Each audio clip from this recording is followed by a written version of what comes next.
Good afternoon, everybody, and welcome back to Write, Publish, Connect, a video series by Axel Author Services. My name's Natalie, and this is Alexa, the founder of Axel Author Services. Hey, Alexa, how are you doing today? I'm doing good, Natalie. How about you? I'm really good, and I'm excited about today's topic because if you are considering publishing a book, this series is going to help you. It's all about self-publishing and book marketing. And before you publish anything, you really need to consider the editing process. After all, there's really nothing worse than publishing a book and getting slammed with bad reviews. And we've seen it time and time again. So today we're going to talk about developmental editing, how it can help ensure that your book content is the best that it can be. That's a whole lot of words there, Alexa. Developmental editing, also known as what? Manuscript evaluation is the term that we use mostly with our authors. So if we dive right into it, can you explain to the viewers what exactly developmental editing consists of? So developmental editing, hence the word developmental, the focus is really on the development of your manuscript. If we're talking about fiction, we're talking about everything from character development, story pacing, conflict, dialogue. If we're talking about nonfiction, how is your content organized? What kind of resources or statistics are you using to substantiate your argument? Those kind of elements that really focus on optimizing the quality of your manuscript. And when's the ideal time for a writer to even consider this part of the puzzle or the next step in their process? So we see authors on two ends of the spectrum usually. Yeah. We have authors who come to us and they've just finished that manuscript. Like they ended it on Sunday and they're calling us Monday.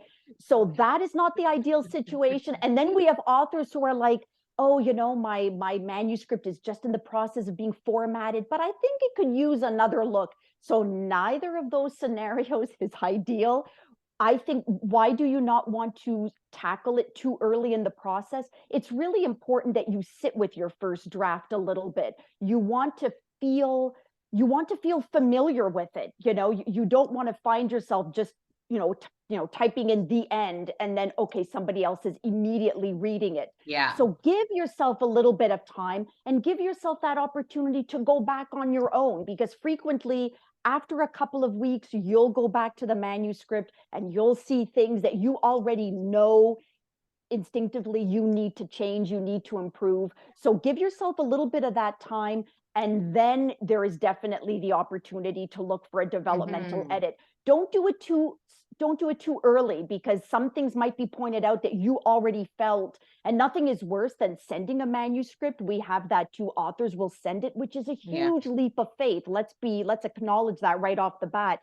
But 2 seconds after sending it, oh, just hold on for a couple of more days. I just want to tweak chapter 3. It happens all the time and it's normal, but give yourself that time.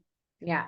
And I know that some writers dive into that area of getting a beta readers. So if they've done that step, do they still need to do this developmental edit? Or because if they've already moved on to that part of the process? Sure. So beta readers, typically their task is to read the book from beginning to end and give, perhaps in most cases, a less formal developmental edit. Sometimes authors will say, did you like the story? Did you like the characters? So depending on the quality of beta readers, and that's really the big factor here, sometimes you can find yourself getting actually really good developmental feedback that can then, you can then leverage to improve your manuscript.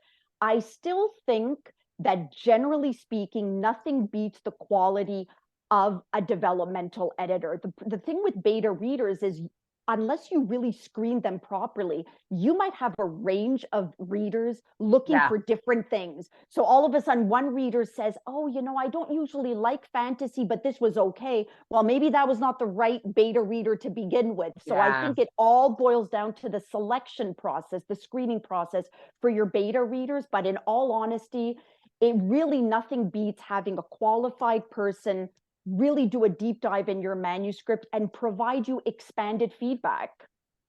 Okay, so does that mean that you're doing proofreading and the editing at the same time, or are they parallel? No, I would definitely never recommend doing proofreading. Sometimes No. authors will ask us, well, while you're reading it, can you also just dot the I's and cross the T's? It's not something we recommend. We can certainly do it, but it really doesn't make sense because honestly, 10 times out of 10, after someone gets back one of our developmental edits, they have to rework certain things, which is actually a good thing. It means that you got a quality edit. So why suddenly undo Yeah. content that has been proofread? No, proofreading, copy editing really needs to happen after the developmental edit phase. It's there's so many steps in getting a book out there. So if somebody is looking for this part of the service, what is the team at Axel Author Services? How do they go about it? Sure, absolutely. So our standard manuscript evaluation process has a couple of steps. First of all, we always submit questionnaires to the authors because we want to know, not so much, we don't need to know who the characters are in the plot. What we like to know is, what is your intention with this manuscript? What Mm, do you think your story's about? And sometimes there are so many interesting revelations and sometimes inconsistencies between what the author thinks they have written and what exactly is actually coming across to a reader. So what we do is we gather that information, but we don't let that guide the edit. It's something we will look at the end because we don't want to go in thinking, oh, so this book is kind of comparable to this book. No, that already creates a bit yeah. of a bias. So what we do from that point is we read through the manuscript, we'll do comments throughout the manuscript itself, again, all focused on content, not on grammar or, other types of editing, really just focused on content. And we also include a separate report with some general comments, chapter by chapter specific comments, as well as suggestions for improvement and a little bit of a guide, because we don't want authors to walk away saying, great, I got all of this feedback, but now what? How do I implement it? Because it's natural to feel a bit overwhelmed. So we want to make sure that report also gives them concrete steps that they can take to get their manuscript to that next level. And then, of course, we have a phone call because frequently authors will have questions and they'll want to have a little bit more information on one point versus another. So we give them that consult call so that we can discuss anything. And from there, some authors want to get a second reread. That's not a problem. We can always do that as well. Oh, I love it. So if any of this has served you today and you want to know more and you're looking for that developmental edit with the team at Axel Author Services, that word is like a big one for me. Um, uh, what's the best way for them to reach out to you, Alexa? Well, they can always find us on our website, www.axel, so two A's, XEL, authorservices.com. And in fact, I should mention that on our website, under the manuscript evaluation page on our menu, we actually offer what we call a manuscript evaluation That's promo. right. So for Yes. authors who aren't 100% sure, does my manuscript need a developmental edit? To your question earlier, Natalie, how do you know? Well, if you're not sure, or if you want to even just get an idea of the quality of feedback you will get, we offer a 10-page evaluation for $47. So it's really a Excellent. very low commitment step to take. And it's a great way to just get a feel for what that whole process is like. Absolutely. So make sure that you visit www.axelauthorservices.com. You can reach out to Alexa directly because the team promises that you will not publish crap. Exactly. This has been another new episode of Write Publish Connect. Alexa, thanks so much for being with me today.